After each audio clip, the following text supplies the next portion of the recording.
Was Pavarotti in particular and opera in general something you were both already interested in going into this, or is it something that was kind of new to you?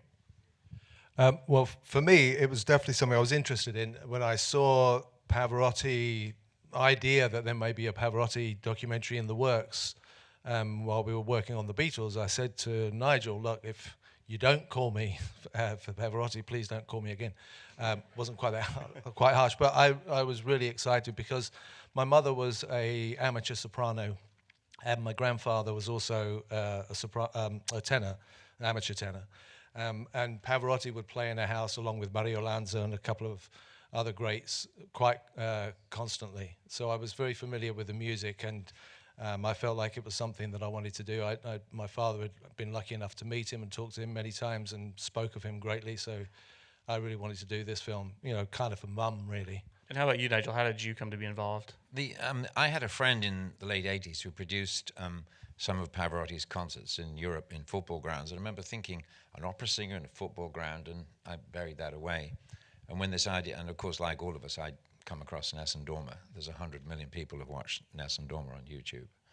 But I didn't know anything about opera at the beginning, and I know quite a lot now. How did it come to you then?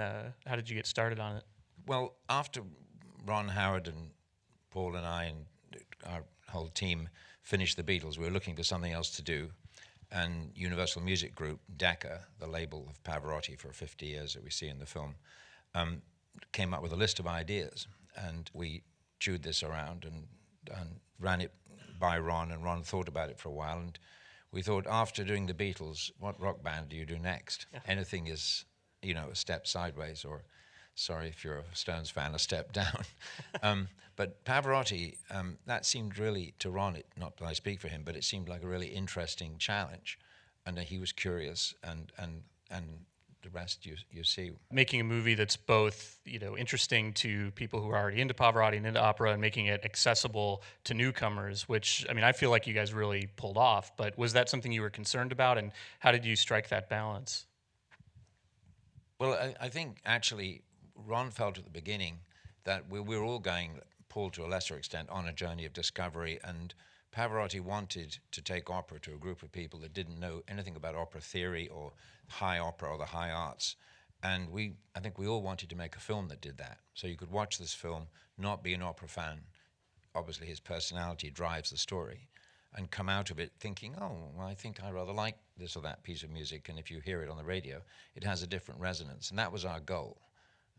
I go along with that. The idea, obviously, is you want to embellish and continue what he was doing, was always bringing opera to the masses, and you also want to learn about the man, and hopefully knowing what you've learned from him makes you want to get more into opera anyway, just for the sake of him and that voice.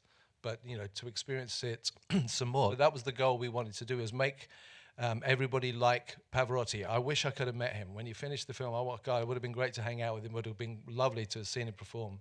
I wish I could have met him. That kind of feeling, and that's what we were trying to achieve, and hopefully we did. I've read that it's sort of structured like a piece of music, and I'm curious how early that came about, how much of that was dictated by Pavarotti in his life, and how much did you have to kind of impose on the material? If I may. Please. See if I get it right. These kind of films, different from a single-issue documentary, you're building something about a life. You start off with some preconceptions. Very early on, Ron and Mark Monroe, and I think Paul, liked the idea that if there was parallels between opera plots and Pavarotti's life, that would be interesting. It could be very contrived, and we went away from that, and then when things emerged, we came back and just milked it in a few places. But what happens is, you get the story laid out, and then things aren't working, and you learned a lot about this person that you didn't know, because most people of this level of fame are fantastically interesting people in almost every aspect of their lives, and that's what, whether it's Bob Dylan or Pavarotti or whoever it might be. So then we get into a kind of a think tank process, which Ron is absolutely brilliant at leading. I remember my friend Jeff Rosen, with whom I worked on the Bob Dylan project, saying that Bob Dylan, as a musician, every musician that plays on stage with him does their best work. Many of them may be actually musically more perfect than Bob. And I would say about Ron, the way he would sit in these documentaries and as a group of people, he has a way of having everybody feel they can say their piece. drawing it out, and then from time to time, that's where we want to go, as Paul was saying.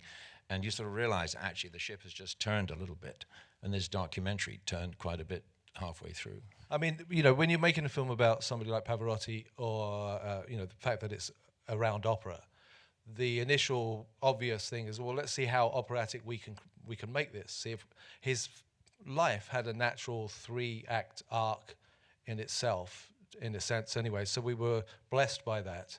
And then when we started to, the difference between doing like a rock doc, or from the editing's point of view, or working with music, operatic music or orchestral music, is they don't come in 4-bar sequences.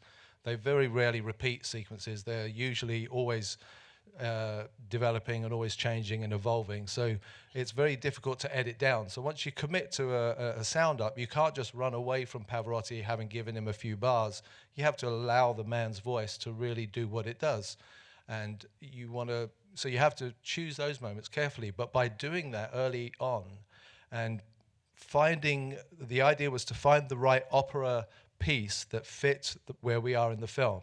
Where this is the part of the story here. So this operatic piece, a piece of music that he sang, that we can use the lyrics for, that are going to tie us in. So we were very choosy in that respect. And we did that a couple of times and suddenly realized, hey, we're actually achieving this operatic turn here. We're allowing the opera to give us the emotion. If you get the opera to come in and take the place of some of the story for you, as it does, then that helps you achieve the emotion you're trying to achieve, and that's what we were going for. At the very beginning, when we started this, Paul came to me and he said, "You do realize that we can't mix the music like we're doing on the Beatles. You can go into the Help song, which you probably all know, leave it behind, have somebody talking, come back, and you kind of know what the song is. But in order to understand Arvucella or some piece of music, you can't just dip in and out of it." And Paul said, I don't know we can do this. And then the first Definitely rough cut screening, I sort of thought, well, I never thought about the way the music was running. I said to Paul, I think you figured it out, and he just smiled. I mean, Paul is a completely brilliant music editor, amongst many other things, I have to say. Bless you, bless you. Thank you. No. Maybe the best in the world. The sound mix in general in this movie is unbelievable, and I'm wondering what the process was and what the decisions were in terms of preserving the integrity of the original recordings, but also sort of applying things like Dolby Atmos or the new technology to make it sound as good as possible. Well, it's very tricky because of that, because of the origins of it all. You're stepping into dangerous territory to start remixing and giving people things slightly differently. However, we're in a new technological age. That's easy for me to say. But so we were wonderfully blessed that Decca gave us the 24 tracks of some of these things, and having Chris Jenkins and Salah Haider as our team, we got to mix at Abbey Road as well. We decided to try a couple of other things, taking ways to enhance the music using current day technology to try and just give it that extra lift. We were able to use a technology where they spread specific mics around the room. We went into Studio One at Abbey Road and then played the performance, just the Pavarotti's voice and just the music and just certain instruments, and recorded it with this surround, and then chose the Atmos in a way to try and recreate some of the shape of the orchestra and his positioning of the voice with this echo that you're creating yourself, recorded in Atmos. So there was a few extra things where we didn't really feel we were taking the liberty, we were enhancing. And we tried it on a couple of performances, and it didn't help. Because of the nature of the way that it was recording, we just couldn't separate it enough.